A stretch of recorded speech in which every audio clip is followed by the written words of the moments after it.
A lot of us are going through a hard time in life. Some people have been bullied. Some people are just stressed out. Some people are insecure. Some people are fat and overweight. And the world puts a lot of this shit in your mind. It's not just you. Yeah, you help it.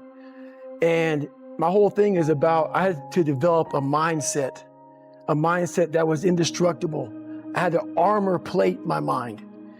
And it's about what you're saying to yourself, but it also comes with work. So whenever I was getting beat down, physically, mentally, spiritually, whatever I was going through, just saying, I would put, you can't hurt me. Can't hurt me just became a message, I would say to myself. And that's just kind of where it comes from. There's days where you wake up and you have this drive, and then there's other days where you wake up and you don't know what you're gonna do. What do you do to make sure you wake up every morning and keep that drive? What I do, I have a lot of bad days. This ain't like some magic potion where I just get up, I'm David Goggins, motherfucker, let's go. Nope, I'm a human being. A lot of bad thoughts in my head. When I wake up, sometimes I feel like a little bitch. But what I do is I have a little tape recorder. And I tape record exactly how I'm feeling on that motherfucker. And then I play it back.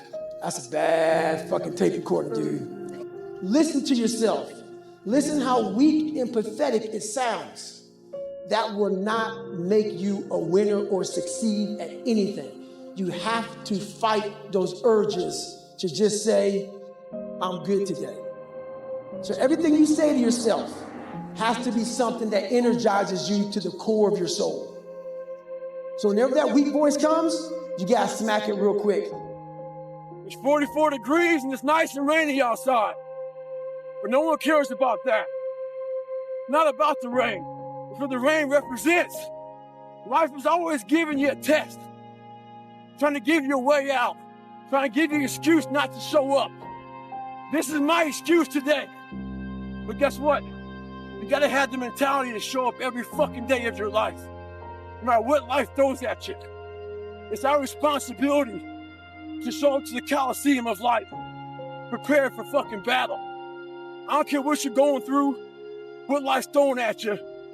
It's your responsibility to find your new 100%. Take it upon yourself to do that.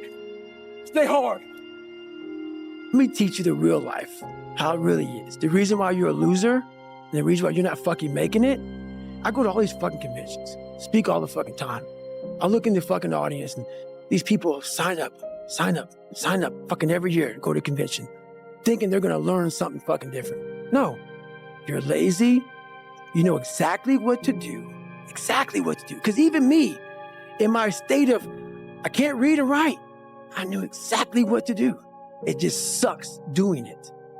It sucks to do it. We have an obligation to live our lives to the absolute fullest.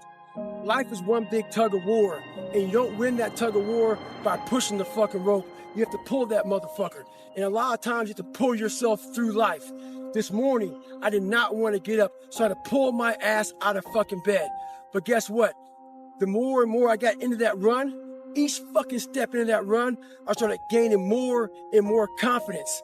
But to gain that fucking confidence, you have to fucking be willing to pull yourself out of bed, pull yourself out of a funk, pull yourself out of whatever the fuck life is throwing at you to gain that confidence.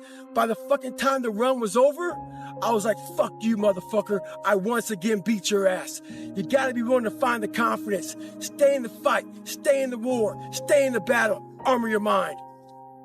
It sucks to wake up every morning of your life and say, God, man, I'm not smart. So guess what I gotta do? I gotta study the same shit that I got one of the highest scores in the nation on, and do it again. It's not just there. It's not just there permanently for me. How do I keep from quitting? Just so you know, man, there's a start line to quitting. And usually that start line, it starts when people show up to any endeavor being out of shape, not in the best shape of their lives. Have you ever seen a fighter and the guy that he's fighting is in real good shape, and the other person looks gassed? He only has one thought in his mind, and that's quitting. That's all he has. Being out of shape, it limits all of your fucking options. So showing up to any endeavor in the best shape of your life, what that does is it opens up all of your fucking options.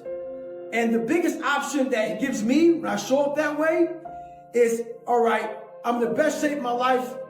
How can I get the body-mind connection going better for me? Start learning more and more and more through pain and suffering. Start learning so much about stuff.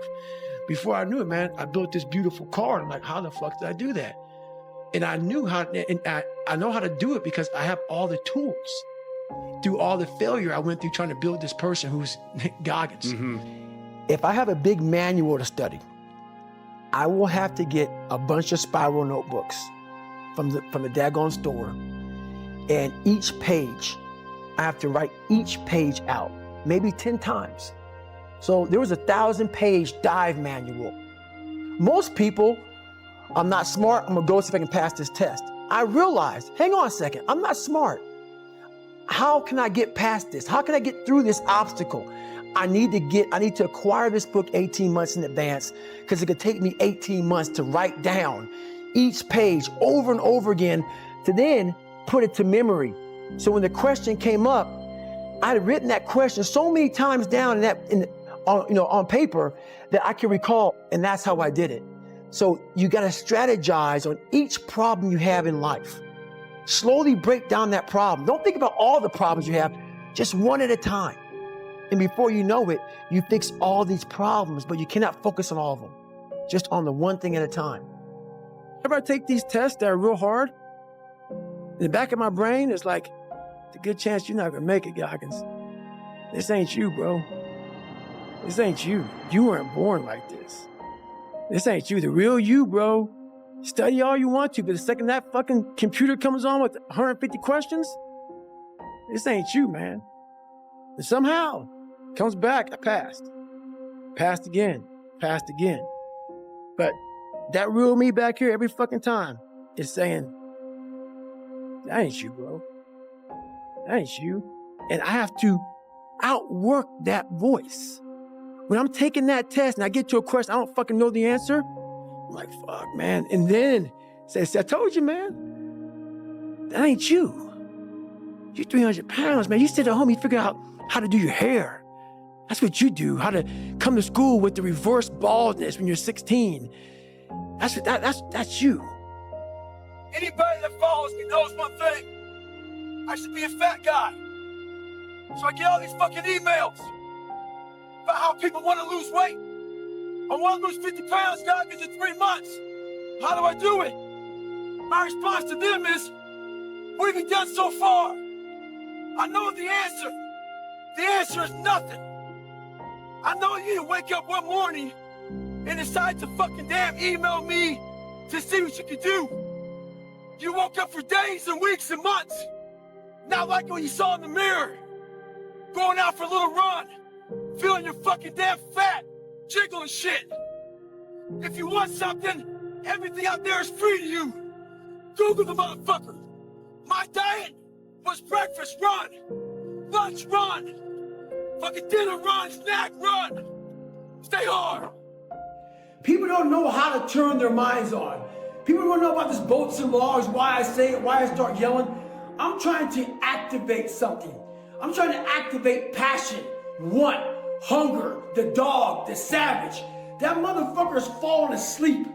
When I show up knowing I'm in great shape, I can wake that savage beast up. You gotta learn yourself, know how to wake yourself up. But if you don't show up in the best shape of your life, your mind is worthless to you, so your savage is fucking dead. And you will live exactly the way you live now, questioning who you are, wondering what is possible, wondering what you are capable of doing. That's how that looks. Or you can be me, which, am I happy? I don't know. Never really thought about it. Don't really care about it. Because all I really cared about was when I looked in that fucking mirror, I saw a piece of shit. Happiness wasn't on the mirror at 16. Or when I was 300 pounds. It wasn't like, oh, I'm looking for happiness. No, I'm looking at myself in the mirror and say, all right, motherfucker, you did it again today. You're a bad boy. Because that shit sucks. I have about a couple minutes of that. And I got the carrot. The second I lay down and go to bed, the carrot's gone because I'm waking up all through the night to check the work I did that day. Did I get this drug right? Did I get this right? Did I get that right? What did I do? Oh my God, fuck. I'm already losing it. everybody says they have no fucking time. You have no time because you haven't really saw how your day is. We put so much fluff time in there about on your phone. How much time are you on your phone? And I take all the excuse away. That book takes every fucking excuse away from you, man, to where you're like, fuck. Well, I guess I gotta get after it now. Yeah. I had to make up these things in my mind, the things I had to overcome. And I started callousing my mind through a process, and it basically started with working out. It started with working out. I started with doing, like, if it started raining outside, for instance, my mind would say, fuck that, man, I don't want to go run. Mm-hmm. If it was 3 o'clock in the morning, it started raining outside, my mind said, you got to go run. Get up and go run. You have to, because I was fighting this other person. Everything I didn't want to do is what got me to where I'm at today. Every single thing. So where we find comfort, that's where I started getting scared. Yeah. When I started saying, oh, it's raining, I'm not going out there. No, you cannot say that. You cannot do that. You have got to do this. So whatever my brain thought, I did the opposite. Mm-hmm. Wherever the comfort was, I went the opposite direction. And over a period of time, boy, it calluses the shit out of your mind. Mm-hmm. You start to really develop a whole nother being.